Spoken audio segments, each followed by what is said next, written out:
see you. My name's Cyrus. I'm a fellow college student, and I'm here to talk to you about internet safety. More specifically, I'm here to talk to you about a new scam that you should be looking out for. A phishing scam. Come with me. So, you may be asking yourself, what is a phishing scam? Well, I'm sure you've seen one. It's where a scammer pretends to be someone to get information from you. Someone like a bank or an internet provider. Now, you may be thinking to yourself, a phishing scam? That sounds like something I wouldn't really fall for. Maybe my grandma would fall for that. But today, they can be a little trickier to spot out. You see, according to the FBI, over 298,000 people fell victim to phishing scams in 2023, and they lost a collective of $18,728,000, or about $63 each. Why don't we take a look at what these phishing links look like? In the description below, I provided you with a quiz that you can take. Go ahead and take it. It gives you tips on what to look out for, but after we'll review and I'll tell you some more tips. Whew. How'd you do? Better than you thought? Worse than you thought? Did you look over some of the clues? Well, I know I did worse than I thought I was going to do. Some of those are pretty tough. Why don't we talk about it?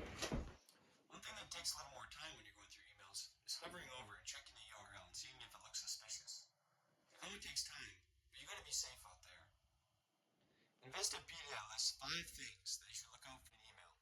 Exceptionally good deals or offers, unknown or unusual senders, hyperlinks and attachments, incorrect spelling on the web address, and immediate pop-ups. If you see any of these in an email, you should be on your toes. This is probably a phishing email. Now, if you click on these links, what could happen? Well, some of the things that these hackers can do can be quite damaging. One of these things that can do that I think is the most harmful would be getting remote access to your device. This means they have control over your device from where they are without you knowing. The only way to tell would be you actively looking at the phone. Just imagine someone playing on your phone from around the corner, looking at all your data, who you're texting, even your banking data. Who knows what they could do? Now, if you're someone like me, you like to save time. That means you save your passwords in all your accounts. But if someone has remote access, or they have malware on your computer, now they have access to all your passwords. And I know many people use this very few passwords among many accounts. So if they get your password to your Twitter, now they have the password to your email. Then just think what they can do. And of course, these links can install malware on your device, which can of course slow it down. But more importantly, they can read your files, and they can check on all your data to keep track of you. Things like your location or what websites you visit. Let's talk about the future of phishing scams. Now it's going to get a little bit harder to tell what's a phishing scam and what's real. Whew. Sorry, I was having dreams of the future. I think it's going to be a bit harder to tell what's a phishing scam and what's real. Let's find out. Let's take a second to talk about deepfakes. More specifically, audio deepfakes. Audio deepfakes are made using machine learning algorithms. They take audio input and then produce new audio that the user can choose whatever they say. Now, these can be used to make funny memes of Joe Rogan and Joe Biden. But, more seriously, they can be used to scam people out of their money. Let's look at a situation where that could happen. Now, some of these machine learning algorithms can produce an output with as little as 3 seconds of input. That's not very much time if you think about it. So let's see how one of these phishing attacks might go down. Now, we're going to need some help. So I'm going to call my friend Pete. Pete, come on down here. What's going on? Pretty good. How are you, son? Yeah. Now, Pete's going to get a call from a scam caller. Let's see how it plays out. Hello? No, you got the wrong number. Hey. What was that? I don't know. Some guy just wanted to know who's from Ontario. See, that might not seem like much to me and you, but that's all the hacker needs to create a voice. Just like Peyton's. Bling, bling, bling, bling. Hello? Hey, Cy, it's me, Peyton. Oh, hey, how's it going, man? Oh, not too great, man. I got in a bit of a pickle and I need $200 cash, like, right now. Oh, really, man? I guess I can do that. You always look out for me. Gee, I hope Peyton's alright. That's my last $200, too.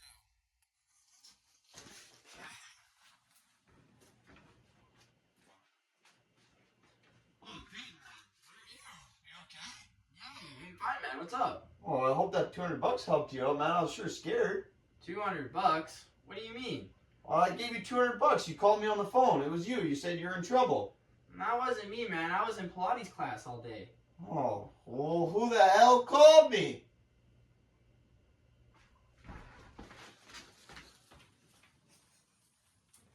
This is also just one way that one of these deepfake audio calls can go down. Just imagine your mother is sick and you get a call from a deepfake pretending to be your sick mother. They can use information from your phone, such as text messages, emails, to create a perfect story that would fool anyone, even if they knew deepfakes were real.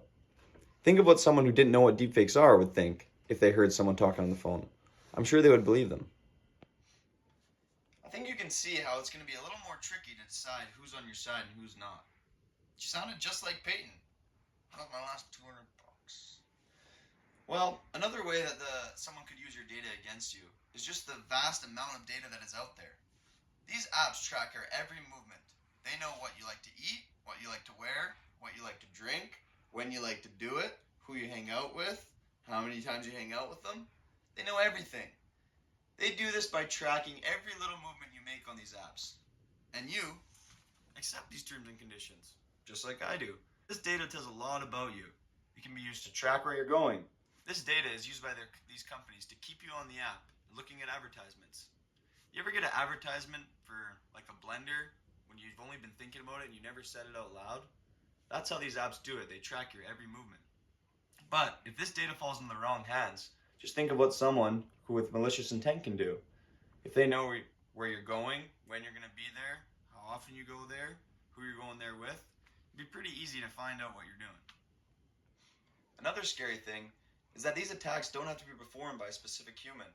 One person or group of people could send out hundreds or even thousands, hundreds of thousands of these emails across the world, and they can get very specific. And when you click on these emails, they'll send you more and more because they think you're susceptible to them. Now, these very specific, tailored attacks don't happen quite as often now, but in the future, I think they're going to happen more and more, which is why I think we have to be so deliberate with the way we look at our emails now. To build a habit of being cautious online and take everything we see with a little grain of salt, as in the future, it's going to get harder and harder to tell what's real and what's fake. If you've fallen victim to one of these scams, here's some steps you should take. Immediately disconnect your device from the internet. Use a different device to update your passwords. Install an antivirus software and run a scan.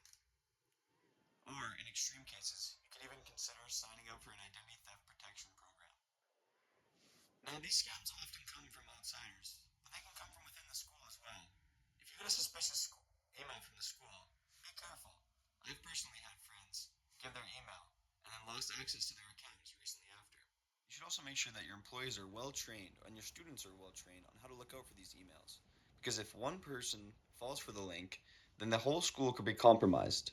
There's even people whose entire job it is to search for these vulnerabilities. They sit there all day phishing people, but not to scam them out of their money, but to protect businesses and check. Well, thanks for joining us along this ride. I hope you learned a thing or two. And I hope you're a bit more diligent when you're checking your emails or sending back text messages. The future may be a bit scary, but if we keep our eyes open, we'll all be safe.